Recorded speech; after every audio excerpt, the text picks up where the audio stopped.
Welcome to Focus Today. I'm your host, Perry Atkinson. And of course, we are all watching the various things as it relates to the economy. And are things changing for the better is the big question. And what will they be now and in the very near future? Well, it's always an honor to have the professor with us. And I'm talking about Professor Michael Busler. He's a public policy analysis and professor of finance at Stockton University there in New Jersey. We're always honored when he gives us time. He does have his own website, muckrack.com/Michael Busler. And there's a picture of the landing page. Very resourceful as well. Professor, good to see you, friend. How are you, man? Always a pleasure to see you, Perry. Thanks for having me. Gosh, were we catching you at your house today? Where are you? Well, I'm working out of an office in my home, yeah. Good for you. Thanks for your time, Professor. We value it greatly.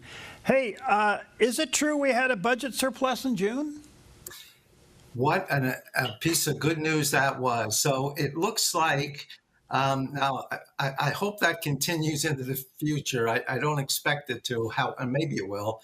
We all know what a terrible problem we have with an annual deficit that's over $2 trillion and a public debt in total that's over $36 trillion.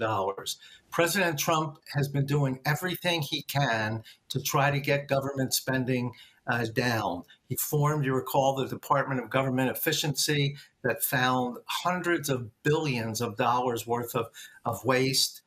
Politics being what they were, he was only able to get $9 billion decrease in spending through Congress recently. But in areas where he can exercise his discretion and simply not spend money by operating departments with fewer people, operating them more efficiently, he was able to do that. So spending in June was below what had been budgeted. At the same time, his tariff policy, which many of the pundits have said will cause runaway inflation and push the economy into recession, they've been wrong. Inflation has nudged up only slightly, and the tariffs have collected over $100 billion so far. So the increase in revenue from the tariffs and Trump's doing everything he can to try to reduce spending not only eliminated the deficit, it actually created a small surplus for the month of June. As much as we can continue that is extremely positive news. Again, I don't expect it to continue every month into the future, but if he can come close to balancing and even running a small surplus in any of the months, it's a big plus for the economy. So this isn't a fluke? No. No, he's pushing down spending. The problem with cutting spending is every politician will tell you they're in favor of cutting spending. But then when you start to cut spending in some area that will affect the politicians' constituents, they say, no, we aren't going to allow that. So cutting spending is very difficult. Again, Trump is doing what he can from the executive side, and he'll keep doing that going into the future. Look at an example. When Musk looked at Medicaid, he found over 10 million people collecting Medicaid that either weren't eligible or were eligible, but they were physically and mentally able-bodied to go out and earn income and pay for their own insurance. So President Trump said, look, we're going to cut Medicaid. These people that shouldn't be getting it, we're not going to pay for anymore. And if you're able-bodied, you have to work at least 20 hours a week to be able to collect Medicaid. Some people say, well, I can't find a job. What am I going to do? There are jobs available. But even if that's the case, Trump said, look, just do 20 hours of volunteer work a week. At least contribute something, and you'll be eligible for Medicaid. So I think that's very reasonable cuts. Now, on the other side, people said, well, wait a minute, you can't do this. A lot of my constituents will go off Medicaid. It's horrible. You're slamming the poor. And it was nearly impossible to get any Medicaid cuts through. So the idea now is to try to reduce government spending, increase tax revenue through tariffs, and also by growing the economy. Trump kept tax rates low that should increase economic growth. And even though the rate is low, you're taxing a larger base, so tax revenue should increase. We'll see what happens going forward, but that's what President Trump is trying to do. Okay, there's a lot to talk about here. Just to stay with it just for a moment, if I understand it correctly, the projected deficit for 2025 was somewhere around 1.8 trillion. Right. Now that you have a surplus in June, is it possible that that could be a whole lot less? Well, it's on a fiscal year. So the fiscal year runs from October to the end of September. So we're 2/3 of the way through the fiscal year. But if Trump can continue to run a surplus or even balance the budget for the next 3-4 months, you'll see that 1.8 trillion go down. Mm-hmm. How much remains to be seen, but at least we'll go down, and we're moving in the right direction.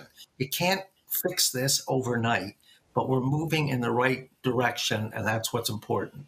There's an old saying, the way you eat an elephant is one bite at a time. And the $9 billion reduction that went House to the Senate, back to the House, and got approved, it's $9 billion up against several trillion, but it's a start. Exactly. We've never seen a $9 billion government reduction bill before. We've never seen any government spending reduction bill. So this is a start. It is frustrating. Elon Musk went in there and spent all that time and took all that bad press, and it hurt his company. And he found hundreds of billions of dollars of waste, fraud, and abuse. The best politically we're able to do was get a $9 billion reduction. Musk was so frustrated by this, he's ready to start his own political party. I understand his frustration. And from a fiscal standpoint, we should be able to cut a lot more out of spending. Politically, though, it's very difficult to do. So this $9 billion is not a huge amount of money compared to the $1.8 trillion deficit. But as you just mentioned, it's a step in the right direction, and it's a first step, and let's keep going like this. The Supreme Court weighed in and said the president could go ahead and begin to reduce the size of the Department of Education. That is historic as well. Do you think the DOE is bound for the ash heap? I certainly do. And it's something where we spend billions of dollars annually, and it's not producing any results. So President Trump said, look, instead of having a Department of Education that decides what should be and what shouldn't be in curriculum for every state in the union, states are different. Let's take that money, give it to the state, and let them best decide how to use that money. They're more in tune to what's happening in their state rather than on a national basis.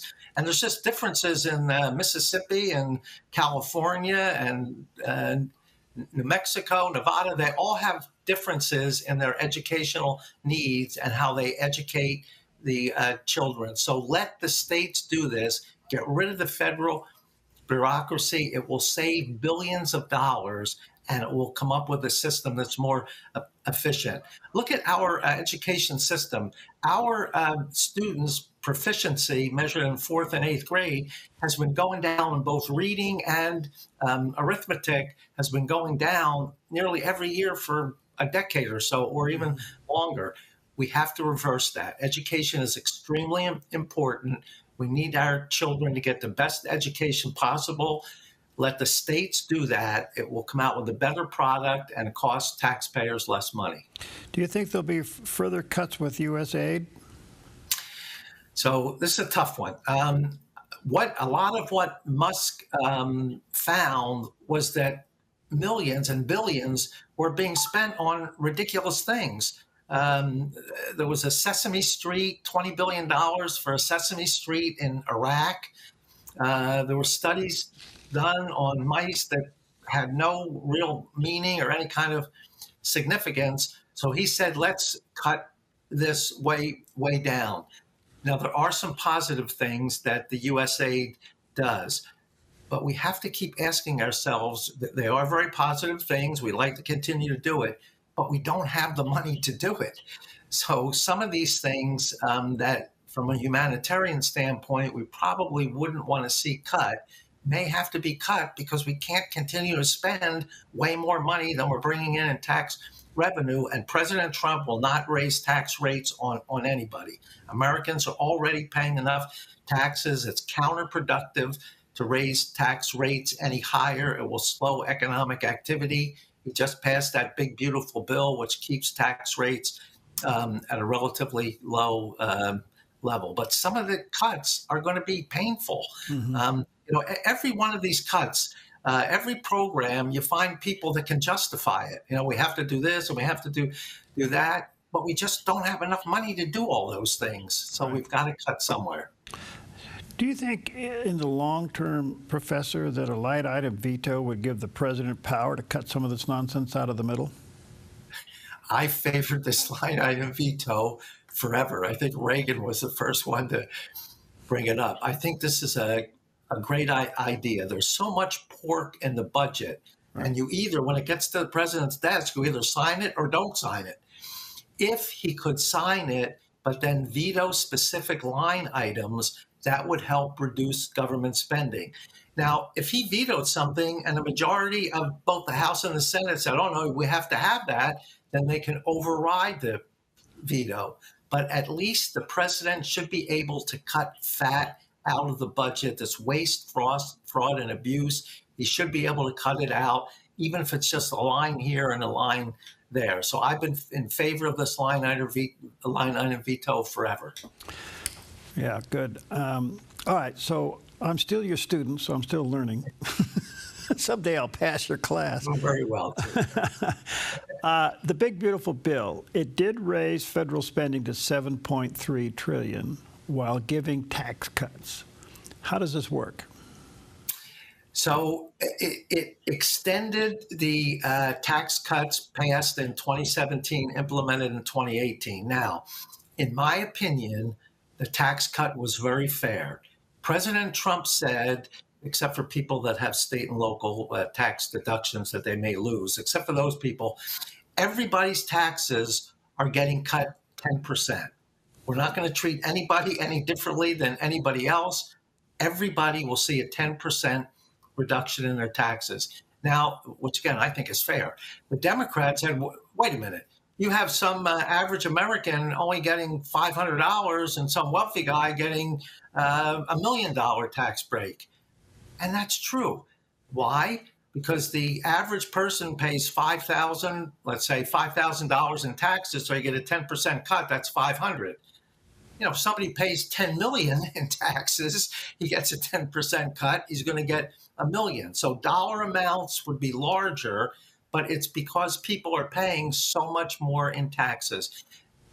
People don't agree with me, but I think that was a fair tax cut. Everybody, whoever pays taxes, we're cutting your taxes 10%. Do you think, Professor, one quick question before I take a break, do you think somewhere down the line, I mean, I realize in the big, beautiful bill, there's some of the things that we asked for, no more tax and Social Security tax or tips, overtime. Those are wonderful starts.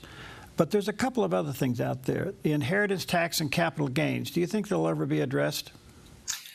I certainly hope so. The inheritance tax thing, and in many states, I live in New Jersey, and the inheritance tax is relatively large. A lot of people I know are moving to Florida as they get older just to avoid that. Capital gains, though, is one, if we look at past history, the lower capital gain tax rate leads to more economic activity and ultimately more tax revenue. What's the example? 1997, Bill Clinton reduced the capital gains rate from 28 to 20%. Revenue from capital gains taxes went up. The economy grew at over a 4% annual rate for the next 4 years. And in each of those next 4 years, we had a surplus in the government budget.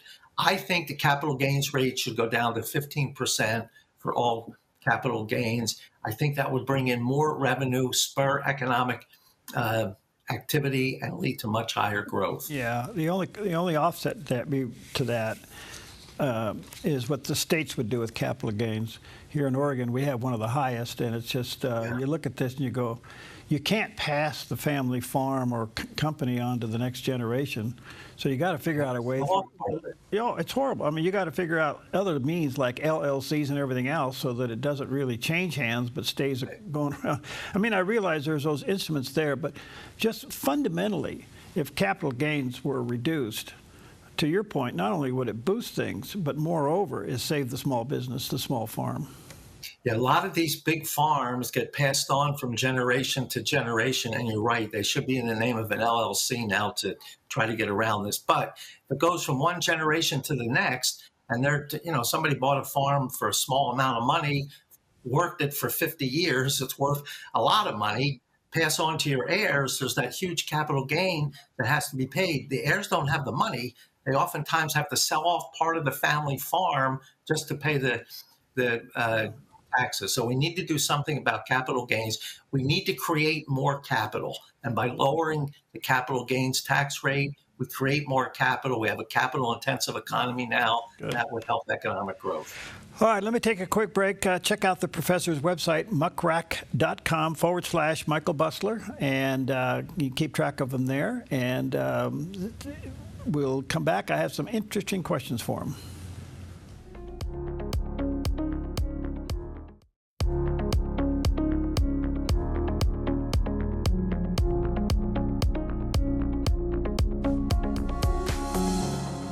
An honor to have with us Professor Michael Busler. He's the Public Policy Analysis and Professor of Finance at Stockton University in New Jersey.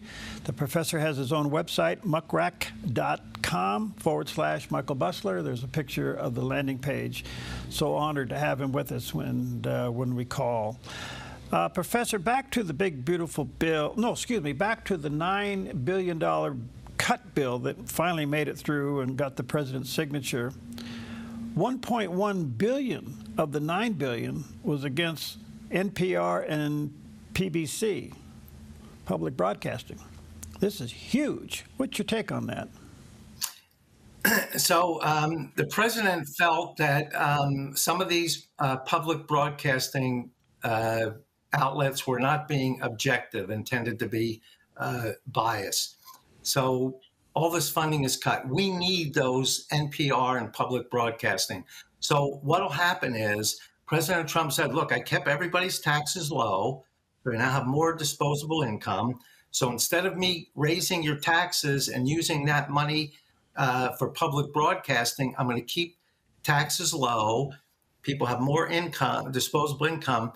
For people who watch those things, they can donate and subscribe to them, and they can pay that money directly by their free choosing, rather than have the government take it all and say we're gonna pay for it. Be a little bit of a bumpy road for public broadcasting, I think, in the short term, but I think they're gonna work it out. I think their donations will go up. People will say, look, I depend on this. I listen to it daily.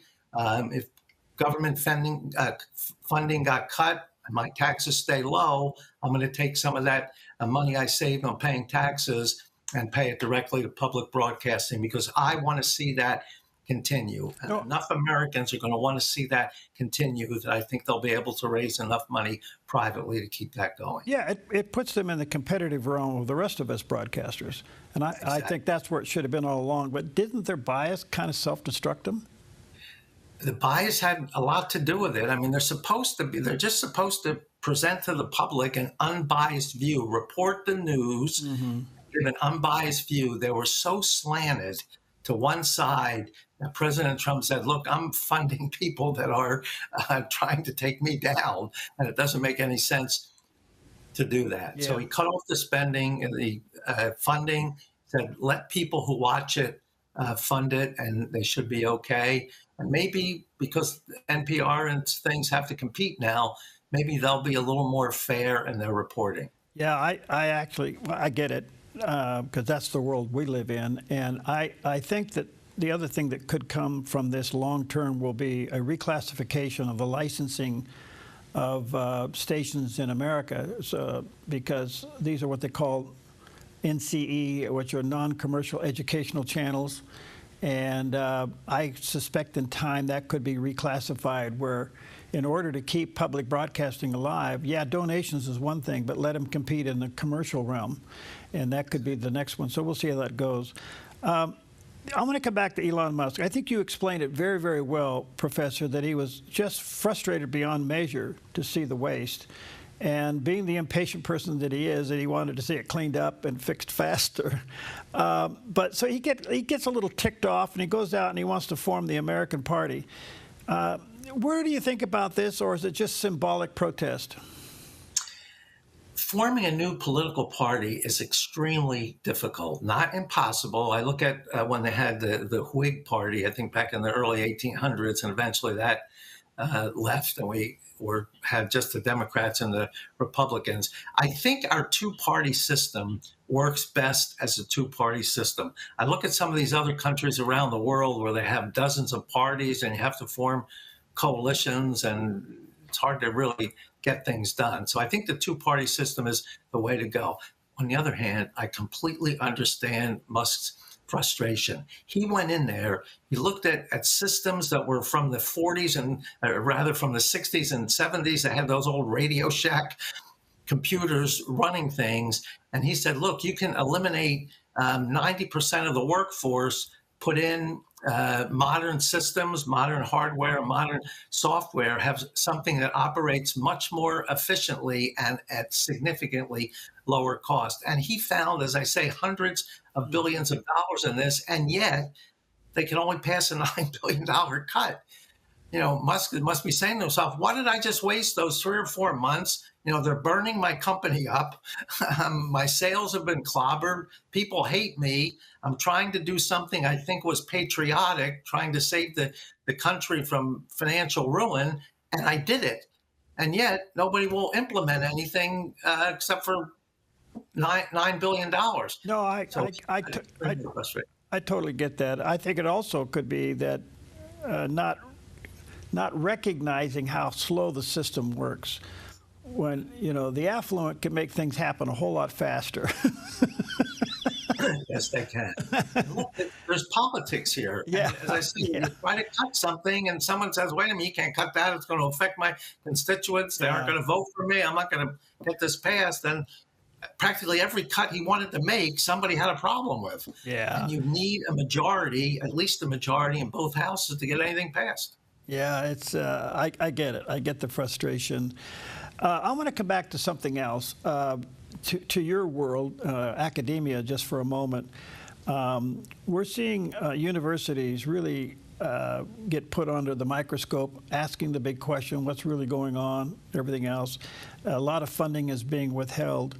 Do you think the integrity of the original mission of some great institutions, let's say Princeton, Harvard, Yale, Columbia, others, can be restored, or is it too far gone? I think it can be restored, and it has to be restored. These are great institutions with scholars that are making great contributions. They just kind of lost their way.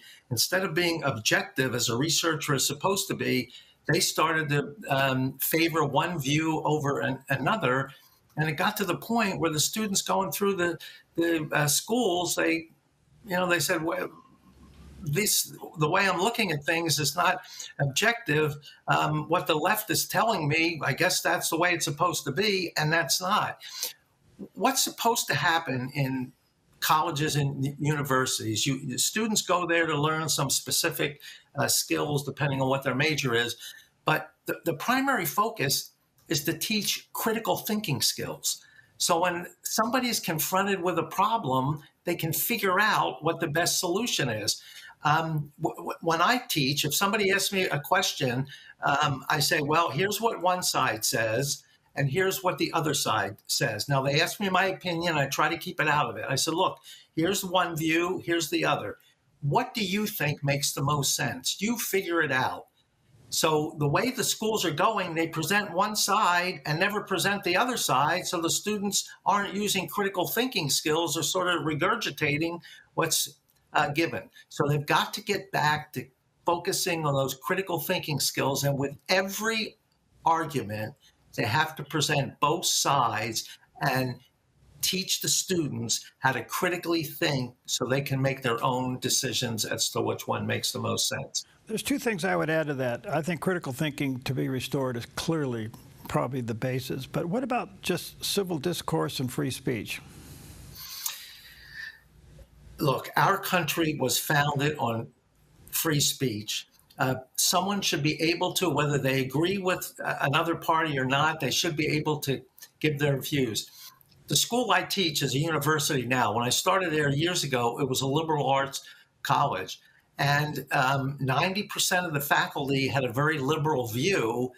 And particularly before I was tenured, if I would give some of my views, it was looked down upon. And I had to be very careful because these people were going to approve my tenure application. So I just, for 6 years until I got to tenure, I just kept quiet. And then once I got to tenure, I started to speak up. So it's very important that we encourage free speech. If somebody has an idea and has something to say, they should be able to say that. Yeah. That's how democracy works. You're fascinating. Thank you, sir, for your time. We value it greatly. Let me say to our viewers and listeners, check out his website, muckrack.com/Michael Busler. And very informative. Look forward to many, many visits. Let's hope that what happened in June continues, huh? I really hope so. And thanks for having me, Perry. I always enjoy being here. Thank you, sir. Talk to you soon.